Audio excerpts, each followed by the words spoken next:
and welcome to episode 57 of Formidable Opponents, a show that pits three people who have known each other virtually their entire lives in a series of conversations as we argue what is best in a variety of fun, engaging in critical pop culture topics we all debate about. I'm Randall, and with me as always, Bob and Joseph, and this week's topic is our second edition of the Nostalgia Roundtable. So we're just going to come clean, everybody.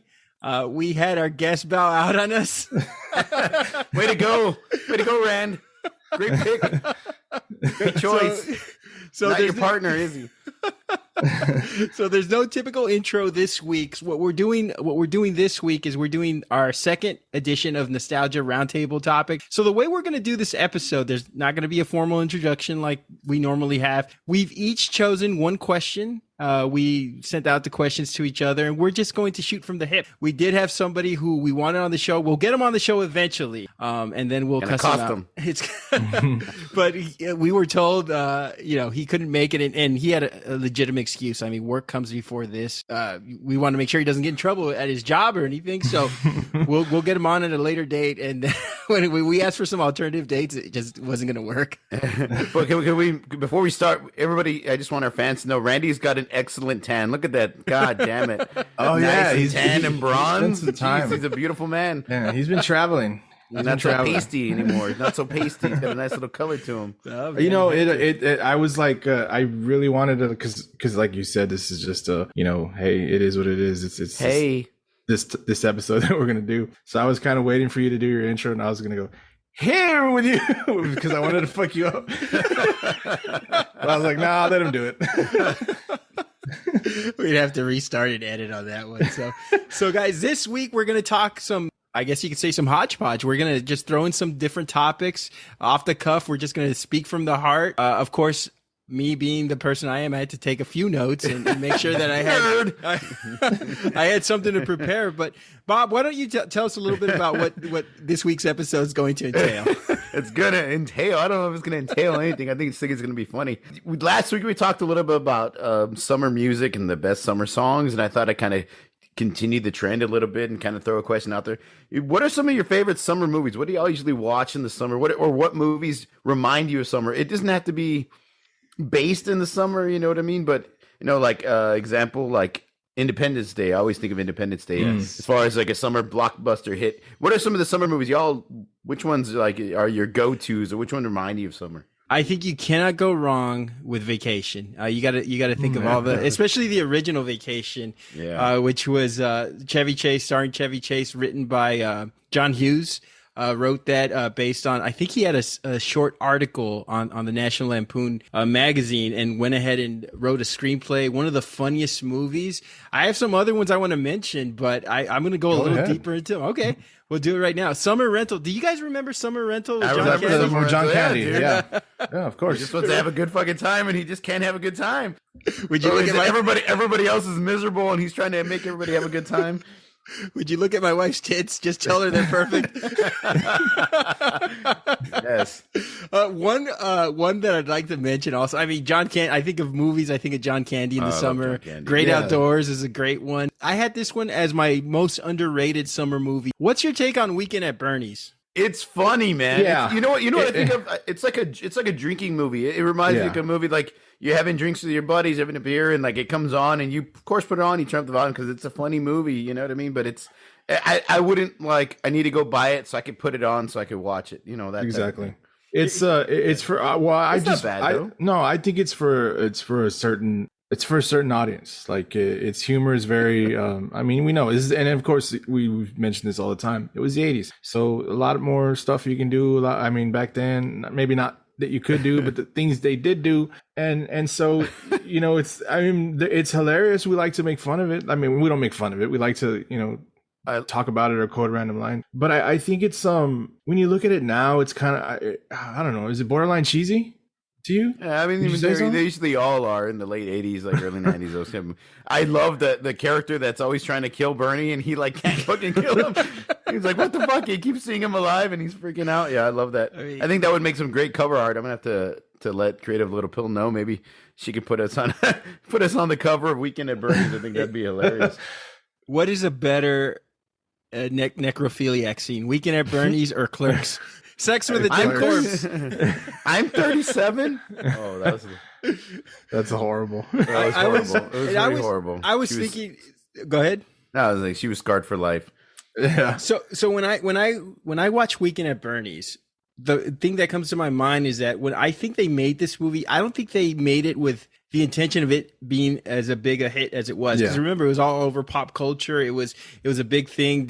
People did a dance and everything. I think this movie was ahead of its time. I think if Weekend at Bernie's was made 15 years and you cast bigger stars, like Vince Vaughn and Owen Wilson, I think the movie is like a legendary comedy. Right now, I think it's kind of like a niche sort of comedy where people sort of like reminisce. Hey, remember that movie with the two actors? Obviously Andrew McCarthy had some bigger hits in the 80s, but I think now people see it as a sort of like novelty movie, whereas it could have been right up there with some of the bigger comedies when we had that huge comedy era, like, from like 1999 to 2007. I think if you put Weekend at Bernie's that pocket with those two big actors at the time, it would have been a bigger movie. Why you got to pick Owen Wilson? Well, somebody. Interesting take. Yeah, I agree with that. I always love to watch The Sandlot. I mean, I got that's that one of the list. greatest. Yes. I mean, I know there's the sports aspect to it, but it's just really a good movie. And I know it, obviously it takes place in the summer. I just think it's cool. It's about it takes place in the summer, like I said, and it's a story about the group of kids, particularly Smalls, having probably the best summer of his life. Is borderline, summer of '69 over there for Randy. He ended up growing up to write a. By the way, I'm winning on that poll. With 56% is saying no. With the 5 people who voted yes. So there's that one, and then of course, nowadays, as we got older, we got into the slasher stuff. So I Know What You Did Last Summer. I mean, that's always if you want to. Oh, Superbad too. Superbad. I also thought about Superbad because that was kind of a more of a newer one, I guess, for a newer. I mean, I know it's school is happening, but it's like school's ending. So is it? Maybe it's not summer. I don't know. Forgetting Sarah Marshall, it's kind of in the same family, and that takes place at a beach, and it's got a summer vibe to it. I was going to mention this because you mentioned The Sandlot. The best scene of the entire movie is when they're playing baseball on July 4th, 4th of July, and then, because they all act like adults and like they're funny kids, and the fireworks are going off, and everybody just like quits paying attention to the baseball game just to like admire all the fireworks with Ray Charles playing in the Oh Beautiful in the background. It's a fucking awesome scene. One of my, it's a great scene from my childhood. I still to this day think it's an awesome scene. I think The Sandlot is one of those movies that almost was the last of its sort of category. You can't make a movie like that. You can make a Sandlot. I know they've remade it. They've done sequels, but you can't make it the way it was. Kind of like the Goonies. Like you could remake the Goonies. You could remake the Monster Squad, but you can't make it the way it was because there's so many things that don't age well.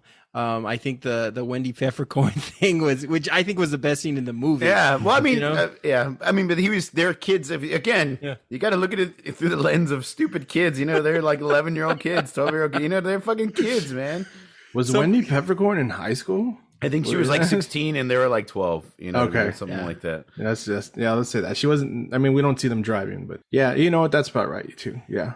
That non-consent people will be up in arms over. But I mean, they're kids. It was an innocent times, and I'm not trying to defend the detractors. You're in deep shit. Yeah, but it just kind of sucks that you can't make movies like that anymore. Like I know, Bob, you got a son. You probably want to show him some of these movies. I know I want to show my son these movies. He's seen The Sandlot countless number of times, and it's like, okay, you got to explain why they don't make movies like this anymore, and why the movies he watches are not. I think the closest thing that my son gets to watch that are kind of reminiscent of the movies we watch are the Diary of a Wimpy Kid movies because they're pretty funny and they're kind of clever. And there was this movie that came out in Christmas. I think it was called 16-Bit. It was a Christmas movie. I remember that one. That was a good movie. I checked it out. It was cool. I dug it. That was a great movie. It was in the spirit of like an old retro style. And it had some, but obviously, it's new, so they're not going to do anything over the top. You're right, dude. Like I don't know what the idea behind doing. I think they've done 2 Sandlot movies after the original one, and none of them went to theaters. Obviously, they're all just like straight to DVD, VHS, or whatever you want to call it. It's streaming services now. Yeah, like it was perfect. and it is perfect, and it should have just been left the way it was. I don't ever want to see anybody try to attempt to redo this. No, Yeah, I would never like see it. I would never support it. I mean, you can't mess with that movie. It's just those are just they're like too.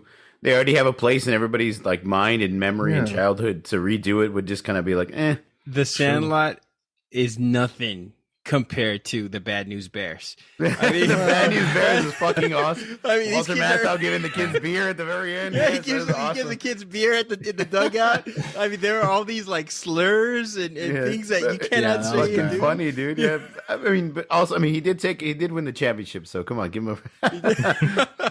I mean, if you want to see something that's aged terribly, anybody who's listening, check out the original Bad News Bears with Walter Matthau. It's a great movie, but you cannot do half the things. I think Billy Bob Thornton tried to do a remake. It didn't really take. That original movie. But can I share with you guys what I think is the all-time best summer vacation movie?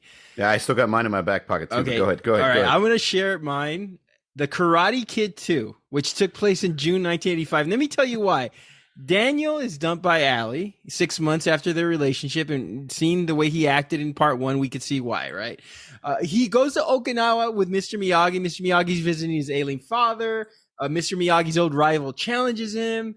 It's all this like great old school sort of Western sort of like Sato gives Miyagi 3 days to mourn his father's death. Daniel falls in love with a Kumiko over there. He uncovers, Sato's nephew's corruption. Everything. There's a typhoon. There's action. Daniel gets challenged to the death with Chosen, who zip lines. One of the best. Like the dude looks like Shawn Michaels zip lining into the final battle scene and takes Kumiko hostage. There's a big fight at the end. So when I'm talking about like my summer vacation and they ask, what'd you do? Oh, I went to Florida. Oh, I went to New York. What did Danielson do? He almost got killed. He, fought to the death. He fell in love. He got dumped. I mean, everything that you could possibly experience as far as core memories that can happen at that age, Danielson experienced in that movie. What do you Let me just say this. There's no fucking way you could tell me that he beat the other kid with his arms down swinging like that stupid drumstick damn thing that everybody was spinning. His arms were at his waist and he was throwing a punch to the guy's face. Give me a fucking break. Come on. Make it realistic. You're right. That movie is like is he graduating high school at the end of part one? He just, I think they're like 6 months out. He's like, he says, I'm not going to go to college. I'm going to put college on hold and go with you. For you, Mom. There's a reason why she didn't end up with you, bro. Like sissy girl. But yeah, he did break the ice and win the bet, though. I'm just saying. All of that, he almost dies a few times. Like, you're right, and then some guy challenges to death. So what a way to kick off your summer before college. Shit, right? Like, got a story for you. Bet you picked up all the chicks in college with those awesome stories about Okinawa. By the way, it's a good movie. It wasn't part one. Part one was obviously part three. Part three was just trying to rehash what part one had. And, it was all right. He was 30 pounds heavier in part three. I mean, he was also like, Randy made this known, by the way. He made it known to him. That's true. Yes, I did talk to Ralph Macchio one time and asked him about his ass looking like Rick Mahorn's ass, and what the fuck. Anyway, go. What is your pick? Jesus Christ. Get me out of this. Now, I'm surprised that nobody mentioned it. Mine is Jaws. Like Jaws is the quintessential summer horror movie, and I think that's what's so great about it because you think of the beach. We talked about it last week. Pina coladas, drinking beer, relaxing, enjoying the water, getaway, vacation. And this movie's kind of like the anti that. Everybody's out on vacation and trying to enjoy their time, and there's a killer shark and everything about it, dude. It's such a great horror movie. One of my top 10 all time, top 5 all time favorite movies, especially during the summer.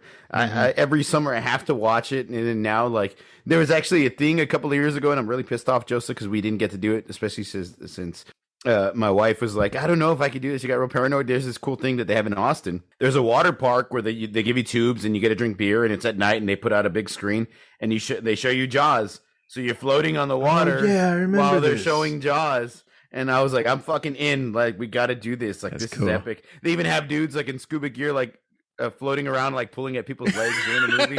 So Pulling at drunk people's legs. Yeah. So I think that's awesome. And I wanted to do it, and we didn't end up doing it, and I totally regret it to this day because it would have been like one of the greatest experiences ever. But yeah, I always think of Jaws. Don't you think that would be fucking cool? That would be cool. Right, swimming around, just pulling people's legs. That's Scaring the shit out of people. It's a giant pool. You're not supposed to get freaked out, but I'm sure you do because you're watching Jaws and it's dark and, you know. Kick that motherfucker in the teeth if he pulls my leg while watching Jaws. Oh my God. Hey, I know you mentioned the Great Outdoors. Now, the Great Outdoors is something I wanted to bring up because it's one of my favorite summer movies. I always think of the old 96er that John Candy has to eat the huge steak. I always think that's like the funniest fucking scene. And I've thought about it. And they're like, hey, they stole fat in a plate. And he's all freaking out with Dan Aykroyd. And they go, yeah, if he finishes all, we can get some t-shirt for the kids. So it got me thinking. I think that'd be a cool question to think. So not only could you finish that huge steak, but if you had to do, let's say, a food challenge, there's a lot of these on YouTube now. What food challenge do you think you'd be really, really good at? Would it be something hot, like eating really spicy wings, finishing a big ass pizza or a burrito, or what's something you think that you'd be great at? Not great at, or you could challenge it. You'd maybe be interested in, or you think you could do well in. One thing for sure that I would definitely not do is an ice cream challenge because that cold vomit, all that spicy milk for your tummy hurts you. I don't know. That's a good question. If there was a food that I could challenge myself to eat a lot of, oh man, that's a good question. It would probably be like, I don't know, man. What's something that you're like, oh man, like I'm terrible if we're like eating this, and if I've been drinking, oh fuck, it's over. Like I could eat a lot. I think I could do. What about you, Joseph? You think? Do y'all think of something? Go ahead, Joseph. If I'm really fucking hungry, like if I know this is what I was gonna do, in watching these things, I think what you're not supposed to do is like go at it with a completely empty stomach because I think it fucks you up. Yeah. When you try to eat so much, you kind of gotta like portion yourself all the way to it. At least I think. I don't remember. But if I'm in that situation, like if I'm like, okay, I've done what I need to do for me, it'd probably be, I know I can eat a lot of pizza if I'm drinking, but then that's a lot of bread. So I don't know.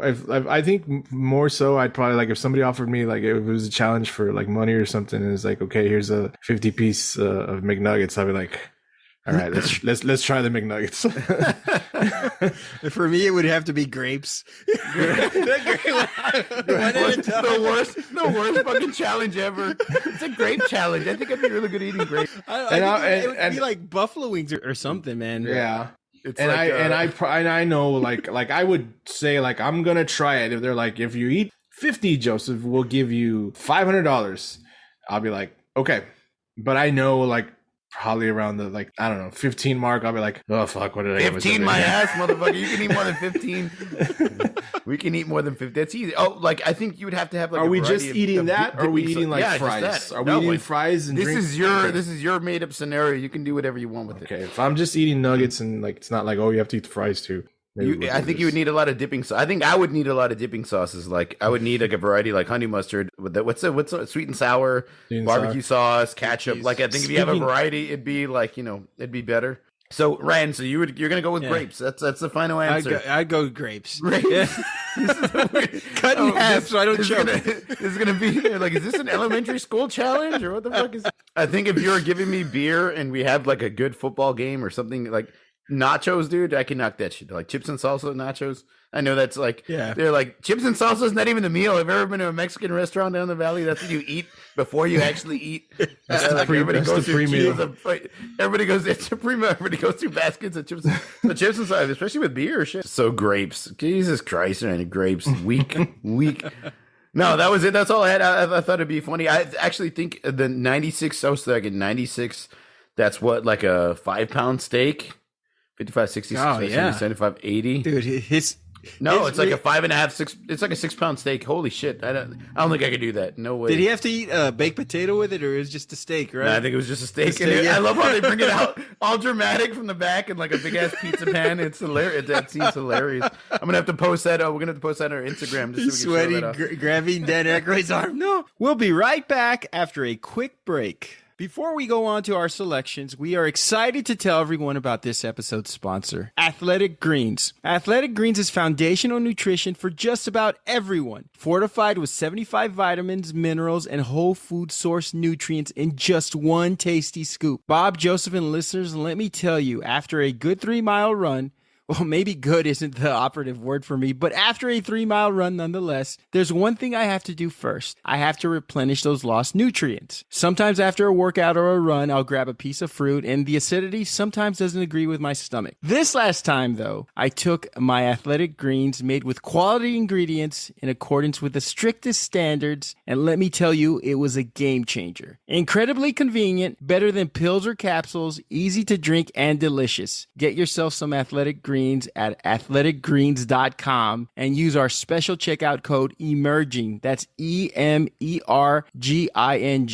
So we'll go on to my question. And when we were talking about Dan Aykroyd, and we had talked about him last week a little bit, I was thinking about who is the SNL cast member that has had the biggest career, the biggest movie career. So no SNL cast member has ever won an Oscar for acting. There have been 2 winners associated with SNL.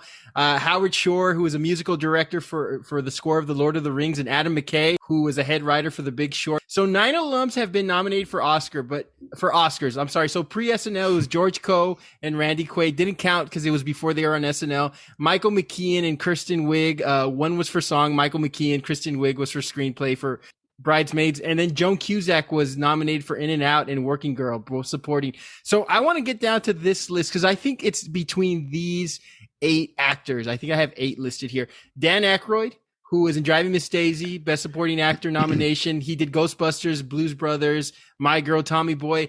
Eddie Murphy, Best Supporting Actor for Dreamgirls. He did 48 Hours and Trading Places before SNL. And then, of course, he went on a rampant tear in the 80s. Beverly Hills Cop, Golden Child, Cop 2, Coming to America, Harlem Nights, another 48 Hours. He did Shrek, did The Nutty Professors. And then he went to the shits. Holy Man, Metro, A Vampire in Brooklyn, I Spy, Pluto Nash. I love Vampire in Brooklyn. Meet Dave. And then one actor you don't really associate with Saturday Night Live. Robert Downey Jr., who, was nominated for Chaplin, Tropic Thunder. Of course, you know him as Iron Man, The Avengers. Bill Murray was nominated for Lost in Translation. He did all those great Wes Anderson movies, and we could go on and on about his filmography. The one that kind of stuck to my mind, guys, was Mike Myers. He had 3 big franchises: Austin Powers, Shrek, and Wayne's World.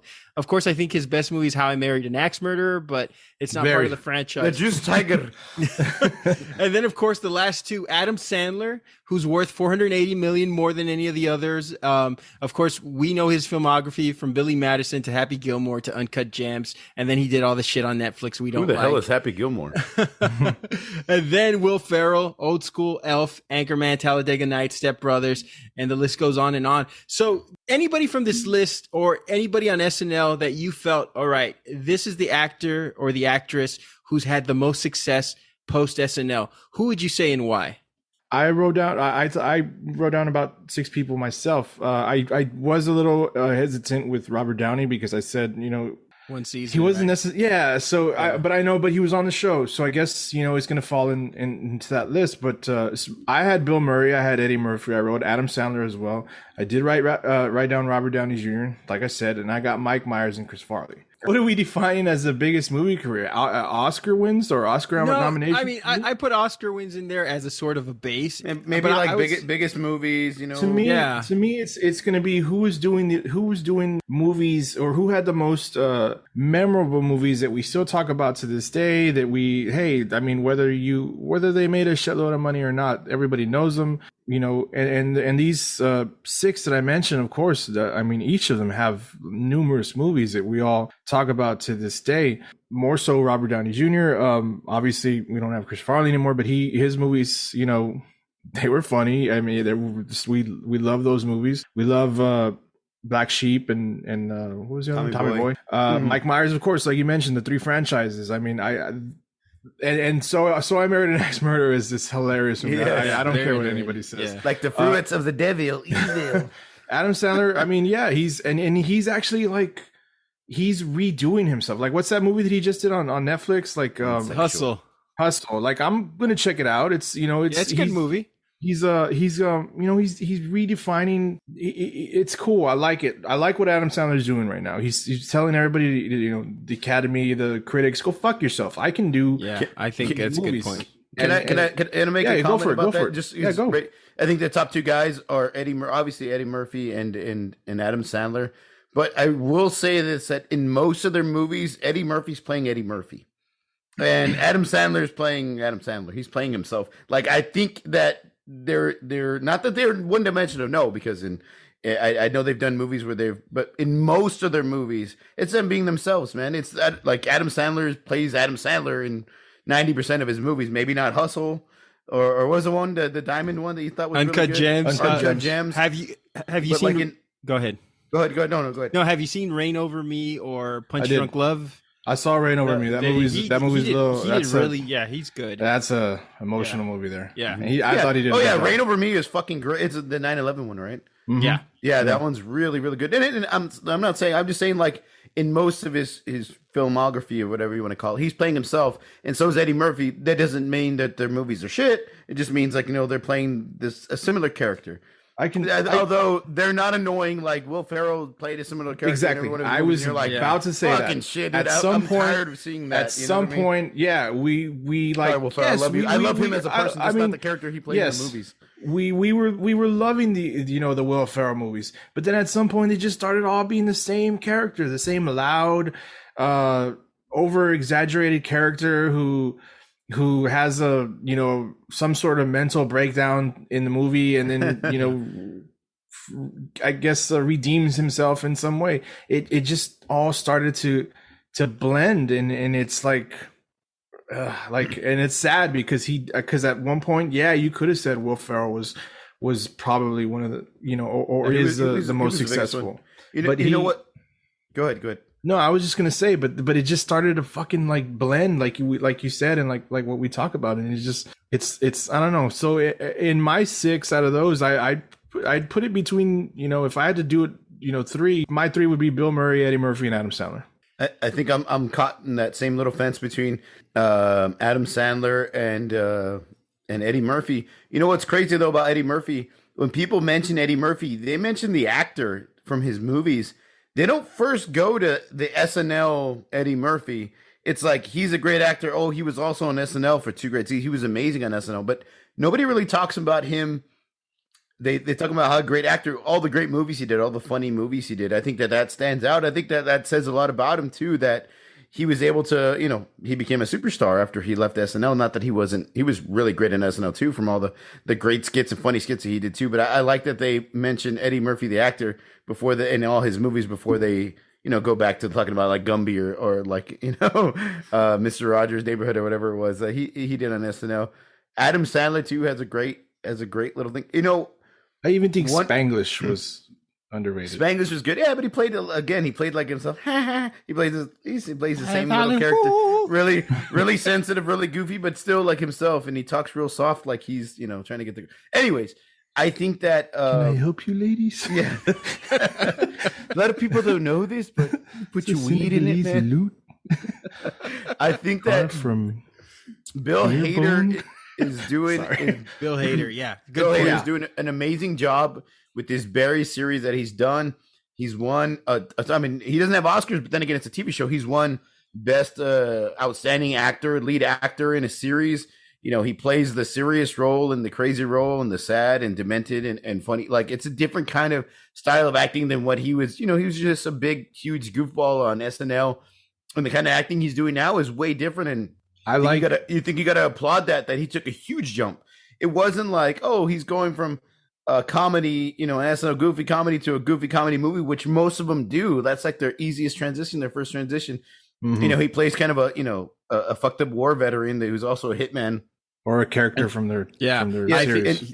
I think he made the biggest jump and to take on this serious role, and it's a crazy role, and there's a lot of comedy in it, but it's mostly like, for him, it's real subtle because he's playing this, hitman, this serious character. He has subtle comedy, but it's nothing like what he did on SNL. So I think you got to definitely applaud Bill Hader for that. I think he's doing an amazing job. I think that we see him in these minor roles in films that we watch, and he's always hilarious. He's always, Yeah, you know, the goofball. he is that. And do you want him to stay doing what he's doing, or do you think he needs to be given the opportunity to carry carry a character like a Barry or something, you know, different in a movie? I know he did that movie, and I think it was really his first or one of his major leads, but it was more of that comedian, that female comedian, Amy Schumer. It was more of an Amy Schumer movie. Trainwreck, yeah. And he was the co-lead. Yeah. Did you just say Amy Schumer's a trade wreck? Yeah, I agree. But you know, he so that was like kind of like, you know, that was it really, if I can, you know, remember, I'm trying to think back to all his appearances in movies, but that's kind of his first like real big like co-lead, and I thought he did awesome. I thought he was funny in the movie. Have y'all watched Skeleton Twins? That's a good one too. He's pretty good in that one. Oh yeah, that name sounds familiar, but I don't think I ever watched it. Yeah. They do a pretty. He does. I think it's Kristen Wiig who's on there with him. He's great in that one. I think he can do some serious roles, and I think people, you know, we'll see what happens. Just because I have a second part to this question, Yeah, go but for it. you know, just going on Will Ferrell real quick. I think old school Elf, Anchorman, Talladega Nights. You do those movies, and then you venture off and do something else. Amazing. But you're right. It was constantly recycling those characters, doing an Anchorman sequel that didn't need to be done. Semi-Pro, I thought wasn't that great. And then there are two sentimental movies that are, well, there are two Will Ferrell movies that are kind of sentimental for me. Stranger Than Fiction, which was a movie I had last seen with my best friend. And then when I met my wife, we met in Austin, and I said, let's go catch a movie. There's this Will Ferrell movie. It's probably funny as shit. And it was called Everything Must Go. And it's a serious role. Yeah. So when I wanted him to be funny, I'm like, what the hell? You know, you're like, I felt like poking the screen with a stick. Like, do something funny, do a voice, or take off your shirt or something. I did see that movie, and I didn't hate it. And it was actually refreshing to see him not be that outlandish, over the top character that we, you know, pretty much seen in everything. I think I'm leaning towards Bill Murray just because the history. Of course, he has the advantage of leaving SNL in the early '80s, being on like Caddyshack, Ghostbusters, Stripes, Kingpin, all these movies that we grew up. And I think him linking up with Wes Anderson and having these roles has been huge in his career. Yeah, I agree. But the flip side to this, which SNL character, I say this on I asked this on the trailer, which SNL actor or actress do you think should have had a bigger movie career? Does Chevy Chase come to mind? To me, it's Dana Carvey. Who do you guys think? I think it should have been Chevy Chase. I think after the first National Lampoon's Vacation movie, you're thinking like superstardom, man, and Fletch. You're thinking like, Fletch. Oh man, it's great. It Spies like you're thinking that he's gonna be this huge actor, and then he kind of, granted it's also because of his persona or his personality, you know, he butt heads with everybody, pissed off everybody in Hollywood, so I think that played a major role into it. But I think he probably should have had a bigger career, and he kind of relied on those National Lampoon movies for a while because he was such an asshole with everybody. Seems like Old Times with Goldie Hawn's a great movie. He was a handsome romantic lead. He was funny. It didn't happen for him. But I mean, he's got some great movies in the, you know, Three Amigos, Fletch, Caddyshack. Yeah. But should have been bigger, right? Should have had a bigger career.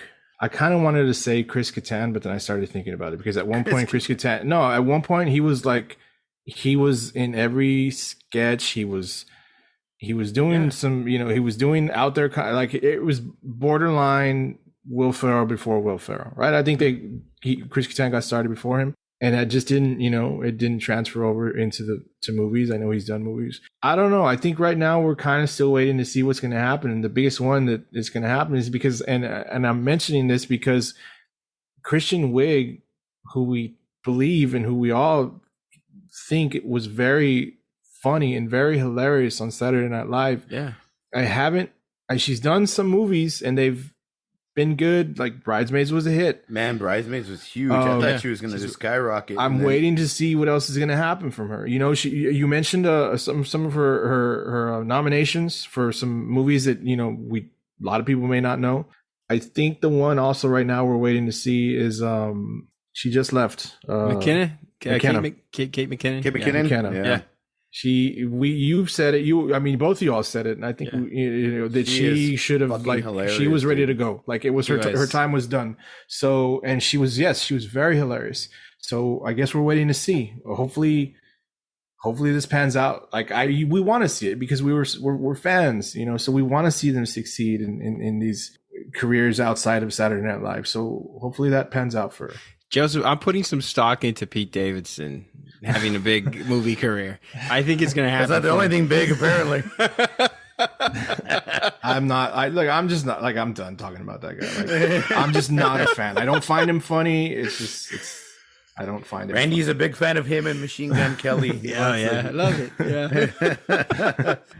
But I think he's going to have a big career, not because of, how can I put this?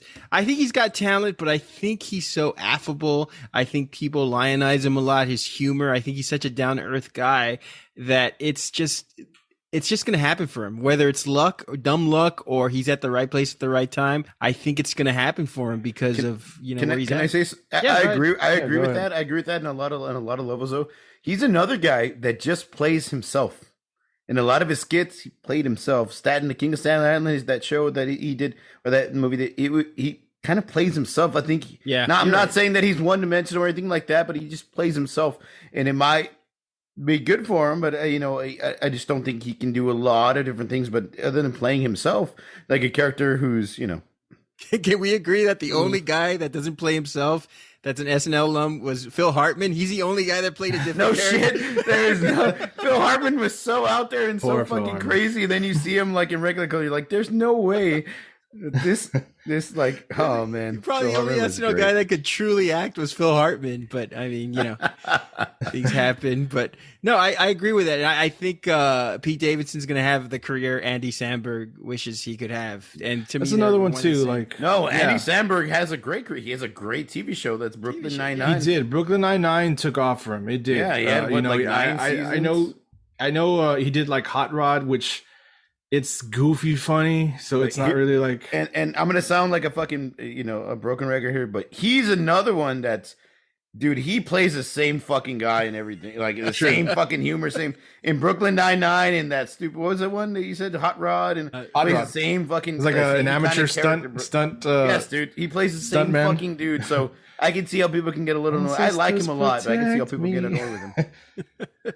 Next question, Joseph, what do you got for us? All right, so this is a little bit of a two-part, but in doing in thinking about this what I wanted to talk about, going back to the summer, because what we're in, I thought about I wanted to talk about summer TV shows and what we watched when we were younger, when we were kids, when we were actually home for the summer. What were we watching? We actually spent a lot of time together during the summer, so what was something when you were at home? Yeah, I know the video game aspect is there, but when you were at home or when we weren't together, what was something that you were? I mean, what was the essentials when you were at home on the afternoon? But before we get to that, because some of these shows had a somewhat musical aspect, I wanted to ask you,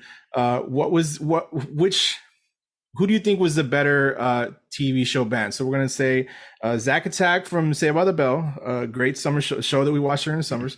Jesse and the Rippers from Full House, or the California Dreams. California Dreams had the coolest guitar player. Yeah, he's legit. He's the only motherfucker wearing a leather jacket in like 110-degree weather outside in California. He also had a receding hairline at age 18. So it worked in Greece. Why wouldn't it work for the California Dreams? Go ahead, Joseph. Well, no, I mean, look. So basically, we all know Zack Attack was just a cover band. Pretty much the same thing for Jesse and the Rippers. If you look them up, they just did a lot of covers, a lot of Beach Boys stuff, Rolling Stones. There was one episode in particular, like I remember they played The Boys Are Back in Town like 5 times throughout the show. But so yeah, I would say California Dreams. At least if you go back, had their own original song. Yeah, if you go back and you watch those episodes of that TV show, a lot of they play a song. I think kind of I don't know if they played I don't know if they played a song in every episode, but I know that, and they might have played some covers, but there were a lot of originals. There really were, and I remember specifically. Yeah, remember that guy, that old guy stole Jake's song. Yes, exactly. Song. I was exactly going to say that. If you all go on YouTube, you can find it. So Jake, if y'all don't know, you should know. He's like basically the Harley Kiner of this show, but he's like Fonzie. So he's a Fonzie. So he's got the hair. You know, he wears the bowling shirts. He's that character, but he's a nice guy. And so they did this episode where he meets like his idol. Some aging famous musician, aging famous musician, and he somehow one way or another they end up he ends up getting a chance to perform an original song he wrote in front of them, and it ends up that the fucking guy steals it from him, and suddenly and it's like a big career boost for him, and he fucking takes all the credit, and it's actually, you can go watch the video. I think it's what was the name of the song? It was Too Much to Dream. Who's the aging musician? And it was actually a pretty good song. Is it Anthony Kiedis? No. Like it was some made up. Like I don't know who it was. It's some made up guy. No, so go check it out. It's actually I don't know who. Obviously, somebody wrote it. What's great about that song is he plays it for him, and the guy's like, "It's a great song, man. It's a hit." And blah blah. Then like the next day, it comes out in the fucking radio with the other guy like already recorded it and stole it and put it on the radio. Like how Jesus Christ! And he confronts him about it, and he's like, "Oh, it's the business, kid." And it's like, what the fuck? And then Jake lets it go. He just lets it go. And I'm just gonna say this about Zack Attack: they didn't stay friends forever because no, they did not. Yeah, no, and they only had one hit. It was Friends Forever. Friends Forever, and like I said, they were a cover band. Then Zach Morse went on his own and did a Cool is School or School is Cool or some shit like that. Oh, when they sang when they're coming up with the senior year song or some shit. So clearly it's California Dreams, right? Like, like I said, Jesse, California Dreams by a mile, dude. They won. California Dreams. I mean, Jesse and the Rippers can play the hell out of Devil with a Blue Dress On, but I mean, they were trying to be Bruce Springsteen in the E Street Band. Yeah, I mean, it was just a bad, poor rendition of Bruce Springsteen in the E Street Band. They were huge in Japan. No offense, Stamos. No offense. We love you, Stamos. We love you. But it's got to be California Dreams. They had an agent. They were diverse.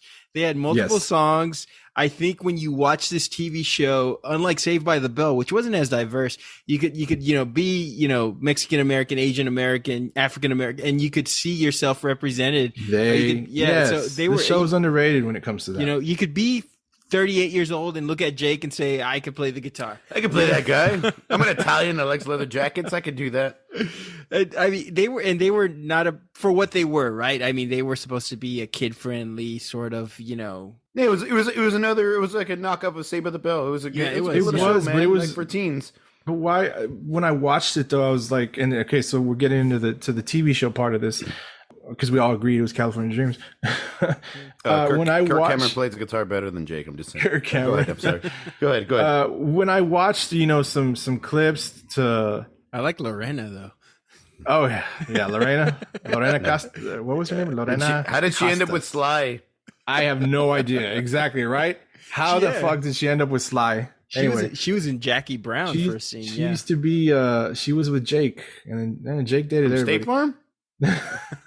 Jake and the blonde sister, always meant to be. They all paired up, right? They all kind of had a relationship with each other. But I was watching a few clips and to remind myself more about this show, and it seemed like Saved by the Bell was set in high school. It seemed a little more kid friendly, aside from like the drug episode, and maybe because of Screech, maybe because the character of Screech was so goofy, like it was more hijinks and everything.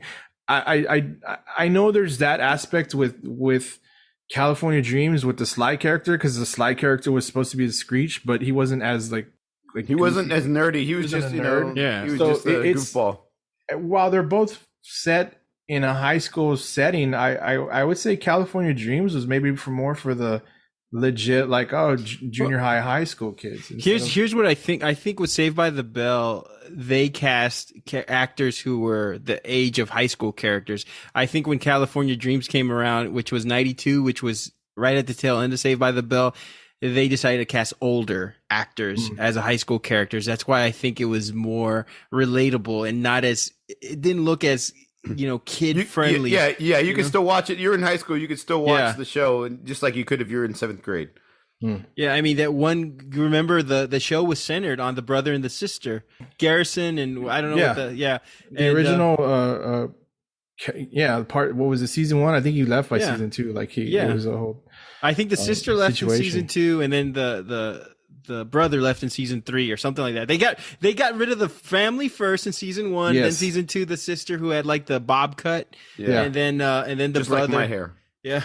I heard there's some behind the scene. I think I remember reading some behind the scenes shit. Like the guy, I can't remember his name, that played the brother. He was kind of pissed off. Like really? I think I remember like he, when they were not focusing on him, I think he kind of threw a fit. Well, yeah, I think because it was supposed to be centered on him and his sister and their friends. The family, But that I mean, like ratings, and they did all those things. Like they weren't. And they brought in Jake, and they brought in he became the popular character, and then Sly was a big hit because he was really funny. So they had to do a lot of different storylines centered around the other people. And in the end, it was better because it was so diverse, like you've mentioned. In the end, it doesn't even matter. That's why I think these teen shows like that 70s show, they took a lot of formula from these Saturday morning kids shows like Saved by the Bell, California Dreams, City Guys, whatever was playing at the time, and they said, why don't we make these shows for people who actually are our age, going through the stuff that we're going through, mix in some comedy, mix in some sort of taboo stuff a little bit, and then have it a little more, pressing up against the radar, so to speak. And that's why I think a show like that 70s show, even Goldberg's, for instance, they press different buttons, but they're using the same actors or the same sort of like actors at that age, but they're not insulting the audience. Not to say that Saved by the Bell insulted the audience, but they were pandering to young kids, after school kids, Saturday morning kids who were 9, 10, preteens or whatever. But they took that formula, made it into prime time, and said, hey, you know what, 16, 15, 17, 18-year-olds, they're all going through what we're going through. Let's cater to them and make them laugh. And I think, you gotta credit those shows for being, trailblazers, so to speak, for setting up that formula. You know what else I want to talk about as far as like summer shows? I what worked out great for the summer? One, because, we were being at home. I think that we watched a lot of the kid competition shows. One, because they can film them because it was summer. So you got the Guts, Legends of the Hidden Temple, the Double Dare. You got and then Nick Arcade. You can watch being at home in the summer. In the middle of the week, watching Nick Arcade and Double Dare and Legend. What's hilarious is he's mentioning all those, but I remember only having like one TV, so we're watching Young and the Restless in my house. We're fucked. I had to wait till my dad took a nap or he fucked off, and he went up and did his own thing, started drinking or something, so I can get the TV remote. those are probably the summer shows that I really enjoyed. What about? Did you guys have any that you particular that you wanted to mention? Double Dare for sure. I'm a little older than you guys, so I didn't get into a little. some of the other things like Nick Arcade and all that other stuff. Whatever you guys were watching, I was watching a lot of reruns of like Good Legends Times of the Hidden Temple, Welcome Back, Kotter, and stuff like that. So I didn't get a chance to really get into Legends of the Hidden Temple and all that. Hey Dude or Wild and Crazy. Hey Dude, I'm ready. Hey Dude, and Salute Your Shorts. Oh man, Wild and Crazy Kids. Did you mention Wild and Crazy? No, I didn't. Summer shows, man. When you're at home, you're at home, obviously, because you're not. Salute Your Shorts. When we were another one at summer camp. Salute Your Shorts. Salute Your Shorts and Hey Dude. That was the everyday thing that. Salute Your Shorts was great. The guy that will forever be known as Donkey Lips. He looks exactly the same. This thing came apart. I remember he came out in what was that movie I like? It's actually a funny movie. I think is it called Evolution? It's with what's his name from the X-Files and David Duchovny. David Duchovny. A lot of people I think are in this movie. Dan Aykroyd appears in that too. Julianne Moore. There's a lot of people in this movie. Surprisingly, it's a comedy. It's a alien comedy and he comes out him and the guy Ethan Suplee, they play brothers in that movie, and they're like they take a class, and it's funny. He talks the same. He's like, but sir, you wrote the same paper. He never got out of that. It's just his thing, right? That's how he talks. He looks exactly the same, I'm sure. I'm surprised nobody's mentioned Baywatch yet. How could you not mention Summer and what was the question you asked? That was who evening ran TV. Who ran the sexiest in the intro? Has to be Hasselhoff. Come on, did. man. David Hasselhoff. He looks so serious, and you're like, shit, I'd want him to save me. Fuck, he's the only one that looks like he'd actually save It didn't somebody. even look like he was running. It kind of just looked like he's doing it in place. He's that sexy. Like, I don't know. That was a man. That was a real man. Yeah, I got a gut. Yeah. He likes beer. He doesn't drink light beer like a wimp. I was gonna say American Gladiators was another one. American Gladiators was fucking awesome. That was good. I loved watching the obstacle course that they did at the end. That was always fun to watch. Yeah, what was it called? The Gauntlet? No. The Gauntlet, yeah. Gauntlet? Was it called The Gauntlet? I think so. Great show. Great show. I like how they didn't just they had, try to bring that back? Yeah, they did. It didn't work out. Because they didn't have They got Hulk laser and Hogan doing taser it. and no and phaser. steroids. Yeah. It was Hulk Hogan and Layla Ali. I think they were the ones that hosted it. Yeah. It wasn't any good. I remember watching a lot of the Wonder Years in the summer too. For some reason, Yeah. I don't know if it came out. It wasn't a fall show. I think it was in the summer, but maybe I'm wrong. But I remember watching being in the summer. I remember a lot of Young and the Restless. I remember that. I know. Yeah, like, you my had to mom hear would that come home- first. My mom would come home in the for morning. lunch, and they would watch that. And like, you know, there's only one TV in the living room, so One thing I used to watch all the time that had a moment in the sun was the Jerry Springer show. the Jerry Springer, Jerry show. Springer show. Oh yeah. I remember.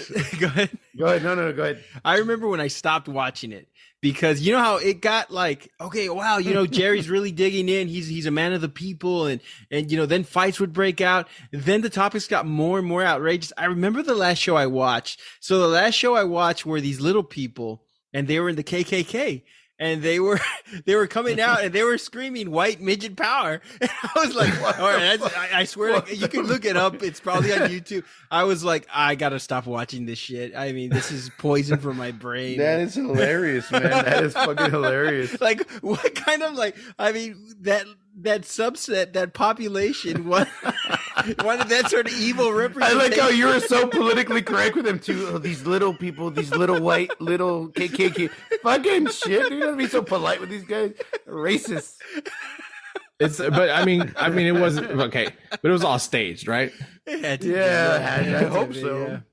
I hope It so, had to have right? been. Yeah. I mean, I know that's a real thing, but I'm sure that show. I don't I know. used to like when he'd have his show like at spring break, like MTV would bring him on and they would do like their live show there at spring break. It used to be funny.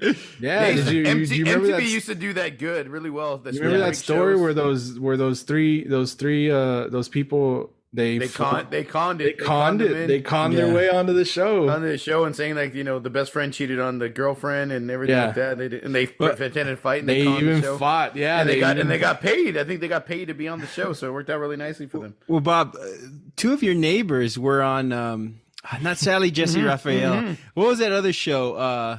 Geraldo. No. No. It was, what was her name? She was really popular in the 90s. Yeah, What she was in, what was her name? And then she became an actress. She got not on the movie with Johnny Depp. Yeah, Ricky Crybaby. Lake? No, Ricky Lake. Ricky Lake. Yeah, I was about to say no Jenny bullshit. Jones. Go through all of them. I remember that my neighbor, who was really good friends with us, and he was like 19, 20 years old. He like wrote in to Ricky Lake and they got him on the show. He was even asking my sister, "You want to go on and be like, we get a free trip to New York?" She's like, "Fuck that. I don't want to be on live TV." Dude, he got flown to New York. They got flown to New York. They had a limo they had a 3-night stay at some really nice New York. You know, they even gave him money like per day to eat. And they were on the fucking show, and he came out. That's hilarious, dude. I remember That's he told me hilarious. he got to keep the clothes. He got to keep the wardrobe. Yeah, he got to keep the wardrobe. He got to keep like the backstage pad. They got to meet. They had pictures with Ricky Lake, and it was pretty awesome, man. It was pretty awesome. And I think But, he had told me that they made the whole shit up, right? To get on. Yeah, the they made it show. all up. Yeah, it was made up. They made it up. He was fucking awesome. Jeremy, he's a fucking awesome dude, man. He was like, "Fuck it, we got a free trip. Like to smoke the chiba. Like to have a good time." He didn't give a fuck. He was like, there's no DVR right now. Nobody's gonna be recording this shit. Speaking of, I wanted to tell this story because you mentioned your best friend Carlos, and this is not so much a summer story as it is a spring break story. I remember because we mentioned spring break right now, and for what's his name, MTV and spring break shows. Anyways, there was a spring break where Randy and his best friend were actually at the island when we were there. And I wasn't 21 at the time, and I was way over 21. I shouldn't. I had no, you were I like was in my 4 years. 20s. I was in my 20s. 20s. Yeah, we're having a good time. Why you got to ruin a good time? Anyways, I remember Carl, like I was there and you were there, and we ran into each other at this big beach bar, and everybody's having a good time. And I was like, man, I want to drink, but I couldn't drink because I don't have a wristband. Remember, Carlos was like, I'll give you a wristband, and me being like some stupid like 18-year-old kid was looking on the floor for, this is how gross, for like used gum, old gum, so I could stick the wristband on my thing. I ended up borrowing, I remember one of my buddies ended up having like, one of those silicone wristbands, or, just a cheap, any little wristband that you wear that you got from fucking American Eagle or Abercrombie back in the day. So I put the one that Carlos ripped off on me, and then I put my friends over it. Tied it in so you couldn't really see that it was ripped at the bottom. And I remember I was drinking with you that night. Yeah, we were drinking like Charlie's Cherries that night. We drank that whole night and listened to the Road Rules. I think the people from the Road Rules were there, like hosting a party or some shit. My last go around, but no, that was a good time. Any other memories, guys, to close out? That now that we have a free for all that you want to discuss, or anything that we have yet to touch upon? I think that if given the opportunity to live now at the age that I am now, live a summer free life. What is it, like 2 months off or something like that, like the kids do? Mm-hmm. I think I might get bored after the first month. I don't know.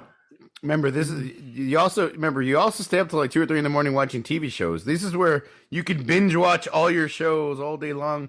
And you can go, remember, we're adults now, Joe, so you can go anywhere you want. At any point in time, you can go to the store, buy a whole cake, and eat the whole fucking thing if you want to. We're adults. We can do whatever the fuck we want. So it's different now. It's different. Like, you think I'd enjoy it more? You think I'd enjoy 2 months off? Yeah, I think you would. That's what kids do nowadays. They get about 2 months off. 2 months off, yeah. It's only 2 months off, yeah. But I mean, it's good. It seemed longer when we were. It was. You know what? When you were younger.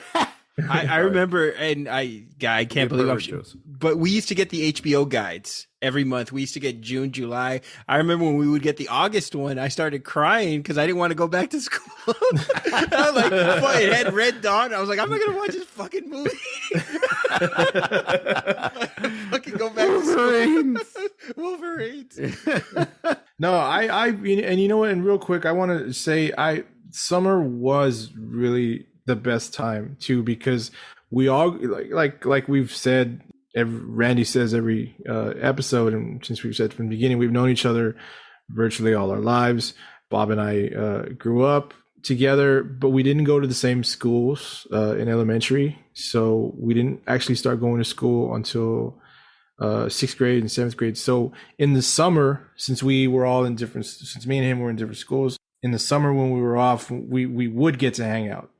Yeah, and we would get to hang out almost pretty much daily. And Randy and we get to hang out with Randy too. So summers were always really really, really the best time for us as a group as 3 people, a group of friends. Whatever. I mean, we're family. You all are family. But I mean, great times. I loved summertime when we were kids. Still do. I think the one thing I miss about the summer as a kid, I look at my kids, they all have activities throughout the day. One's in karate camp, the other one's in gymnastics camp. They have this, they have that. They're going to the Whitty Museum, they're going to the zoo. And I was like, when I was on break in the summer, my options were to play Nintendo or play outside. And that was the only, or to watch like Beavis and Butthead that I recorded so I could show you guys who Beavis and Butthead were and enjoy those cartoons. And we were very limited, but those were great times. Or read wrestling magazines. I mean, it was very, very limited what we can do as opposed to now. And these kids still have the audacity to say, I'm bored. Yeah. How could you be bored? What's crazy about that? Like, I asked my son, I was like, hey, you want to be in any summer? No, you want to just hang out with me? Yeah, I just want to hang out with you. We could go do whatever you want to do. I'm gonna go. Like, then like my parents have a pool, obviously, so I'm like, I'm gonna go play golf, or I'm gonna go, hang out with some buddies. Oh, let's go to grandma and grandpa's house, and then go swimming, and they can hang out and watch movies and shit. So they've had a pretty good summer, considering like they've just been hanging out with me. I've been taking them over here, taking them over there, taking them for cruises, going shopping around, going out to eat, shit like that. But it's always fun. This is the time I get to spend the most time with them, because I'm off and they're off. So I really kind of enjoy it. I feel bad because my question had least to do with the summer than your question. So I didn't get That's why we started with me and we ended with Joseph. It was good talk. It was a good talk. We enjoyed it. We're having a lot of episodes coming up. We got some merch coming up. Go ahead. Remind them about the coincidence of the timing of this episode. And before you mentioned since you mentioned Beavis and Butthead, if you all haven't checked out the newest Beavis and Butthead movie on Paramount Plus, it holds up. It holds up. As a fan, all these years, I was very much entertained. But the episode, how it coincidentally, what is it? Are we a few days off from the last time we did this? Yeah, I think we're like 2 days off. A year ago, we did the same thing. Yeah, we did the same thing a year ago, just shot from the hip, coming up with topics at the top of our head. This one we did it the night before. At this point, it's because somebody bailed on us. Yeah, somebody did bail on us. But it worked out nicely. I like when we do these kinds of shows. It's just like come up with a couple of questions and just shoot the shit and just have a good conversation, laugh and talk. I completely interrupted what you were saying earlier. I forgot what I did want to mention about Randy had mentioned we got some new merch coming up. We got some new stickers and koozies and T-shirts and stuff like that. So we are going to be creating a Patreon page, guys, and we really would appreciate if you'd be a part of that. Anybody who's willing to be one of our Patreons, we'll put it in writing too. We're gonna have a lot of fun, features for it. If you're a part of it, if you donate, $2 a month, $5 a month, whatever you want to, we'll be sending. I know the first 10 Patreons that we get, you will be getting some of our merch for free. We'll be sending you all some cool stuff, some cool goodies. So as soon as we set that up, we'll be posting it online on Instagram, on Facebook, and wherever else we have our stuff, TikTok, whatever we got.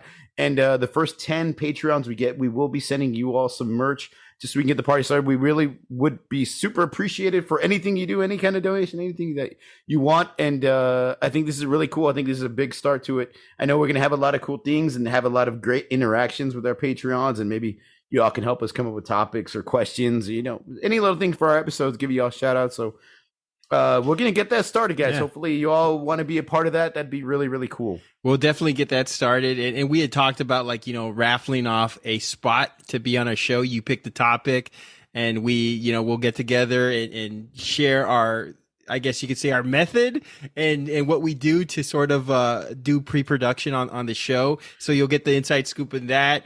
And you'll get to join us for a show where you'll pick the topic and we'll argue, we'll debate. We won't take it easy on you. And for the cost of a piece of gum on Bob's wristband, you could be a Patreon. That'd be really cool. And there's a lot of different things. We have a lot of great ideas. A lot of them have to do with interactions and merch and especially coming in with ideas. I know a lot of people that I've met online that listen to the show, and a lot of our friends are always like, oh, I have this idea or I have this thought, or, oh, y'all are doing this show. This would be a really good question. So I think we'd really want to interact a lot with our Patreons and have them help us come up with questions or thoughts or ideas or everything, all that good stuff. And especially to get shout outs and appreciation on the show. That'd be really cool. I definitely want to do a meetup. I know we haven't done that yet. We're planning on doing maybe sometime next year or this next year. In 2022, we can do a meetup in San Antonio or something, and anybody who's a fan can meet up. Doubt it. It's gonna be like crickets. It'll be like, well, I want to meet you three assholes. Us three buying each other beers and crying.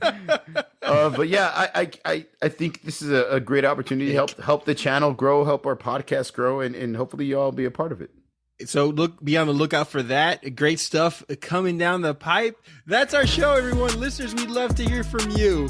Let us know what you think about the show. You may reach us at formidableopponents@gmail.com. You can follow us on all social media, Twitter, Instagram, Facebook, by searching for Formidable Opponents.